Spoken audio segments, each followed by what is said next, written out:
Experience the future of packaging and processing up close and in action. Explore groundbreaking innovations, engage with hands-on solutions, and connect with the experts transforming the industry.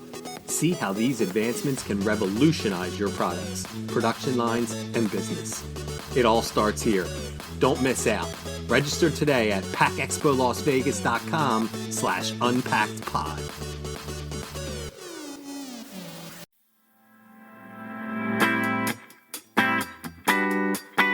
You're listening to Unpacked with PMMI, where we share the latest packaging and processing industry insights, research, and innovations to help you advance your business. Hi, and welcome to another edition of Unpacked with PMMI. I'm your host, Sean Riley. PMMI's State of the Industry report has long served as a reliable baseline of machinery shipment statistics, and we incorporate it into an in-depth report on the packaging machinery industry. The report contains the most up-to-date stats, estimates, and analysis of the North American packaging machinery industry. PMMI Vice President of Market Development, Jorge Izquierdo, joins the podcast to offer his 30,000-foot view on his initial findings from this exhaustive report. After 2 years of unprecedented growth, Izquierdo predicts continued growth, but perhaps not at the levels of 2020 and 2021. So with all the fancy introductions out of the way, welcome back to the podcast, Jorge. Hey, Sean, thank you. Thank you for having me. Pleasure is all mine. Now, you are usually, for most of the year, knee-deep in business intelligence and the business intelligence that's coming out of PMMI. And I know that one of our reports that most people look forward to the most, or at least specifically our members I know look forward to the most, is our State of the Industry report. And I just got my hands on the 2022 State of the Industry report. So since you kind of know this as well as anyone, could you kind of give us some of the key findings that you've taken from this year's report? Sure, Sean. Absolutely. It's 2021 and 2020 had been very busy years for the packaging machinery industry. In 2021, we had growth of 11.2% for domestic shipments. The total market itself growth a rate of 12.1%, a total of close to $14 billion, $13.9 billion for the total market. And it's quite exciting. As I was saying earlier, it's been the growth in 2021, 11.2%. The growth in 2020 was even more than that, 14.7%. So our industry is coming from two very, very strong years, very likely a record year, a couple of years for many of our members. And as you can imagine, with all this demand and adding up some of the supply chain issues, backlog is growing as well. Our backlog currently growth at a rate of 19.2% to reach $3.7 billion. So it's the highest we've seen in a while. And I can't imagine that, the supply chain issues are helping with the backlog. Absolutely. It's I guess it's true for every industry. It doesn't matter where you are. Certainly, it's contributing to increase the delivery times for packaging equipment. Yeah. So it seems like, as you kind of noted, that 2020 and 2021 were very good years for packaging machinery orders. And it's interesting because in some industries have been up and down these past couple of years for some of the reasons that I think you're going to make clear. So what is it that has kind of kept packaging machinery, not only above water, but, kind of blossoming? It's very interesting, Sean. If we look back at these past 2 years, I guess the first clue, well, number one, of course, it's COVID has been the clue print here, in terms of what's happening. But to make it easier to understand, maybe just look at the consumer behavior. We were forced to stay at home. We were not going to restaurants, going to events, hotels, going to the office, as simple as that. we were mainly staying at home, most of us, and that means the way we consume was very different. We concentrate a lot of our food came well mainly from supermarkets. So pretty much that's one of the strengths on our industry. You know, everything that goes into a supermarket, or most of the things that go into a supermarket, are packaged. And because of that, we saw a significant growing demand for packaging products. And because of that, of course, a significant growing demand for packaging equipment. So it's been a very interesting, you know, how COVID, the effects of COVID on the packaging industry and the significant increase in demand. And obviously we're not completely out of the woods with the pandemic. So what do you attribute to why it's kind of stuck? Is it stuck? Not COVID. I'm sorry. Why the packaging and processing machinery orders have continued to be, significant? Why has that stuck as we've sort of reemerged out of COVID a bit and are out of, not completely away from the pandemic, but we're out more and it still seems like those numbers are high. Yeah, for sure, those numbers are high. And I would say we've been referring at growth in 2020, growth in 2021.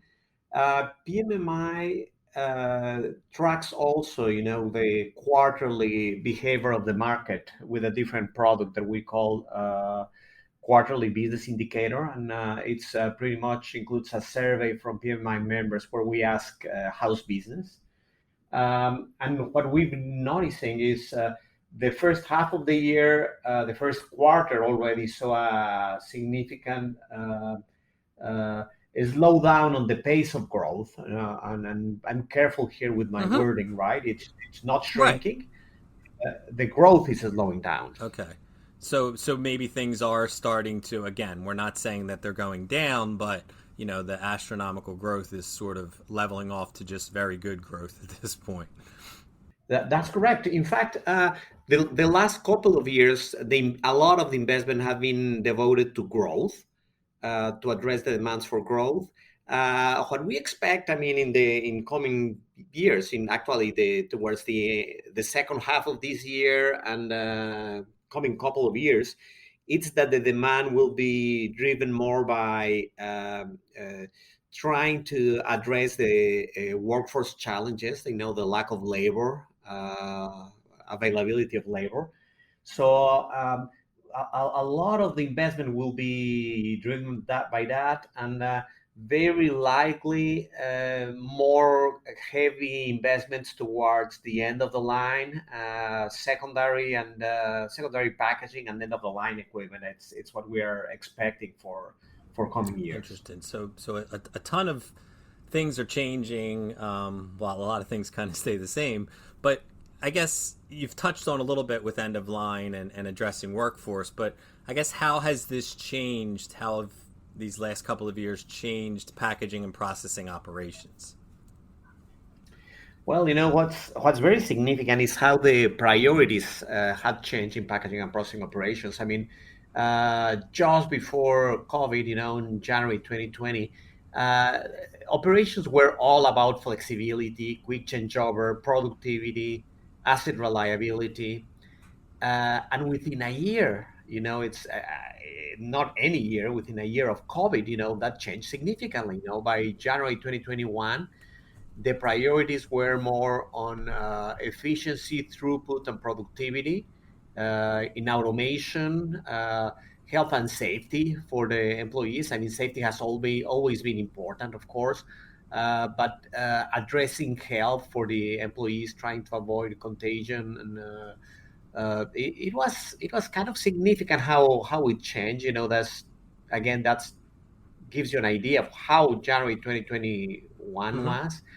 And again, you know, when we ask again, you know, kind of people responsible for operations, packaging and processing operations, we asked them again in July 2020, just 6 months later, how has the priorities have changed? And we noticed that there was a significant change. The number one priority was addressing workforce challenges, followed by automation, productivity growth. And for the first time, we start looking at supply chain. And as we move into 2020, suddenly supply chain starts moving to the top, and things like delivery times are starting to come up in terms of priority number one for packaging operations. So it's been 2 years of significant change in priorities, significant and ongoing change in priorities. And when you're talking about getting back to normal, I don't think we're there yet. I think it's going to take still a few years to get there. Right, and I guess a lot of the things that were, I guess, how do I say this, kind of altered for packaging and processing operations had to lead to maybe an increase in remote and technologies and using the cloud and stuff like that. Are those things that we're still seeing on the increase? It's COVID. It's very interesting what happened there.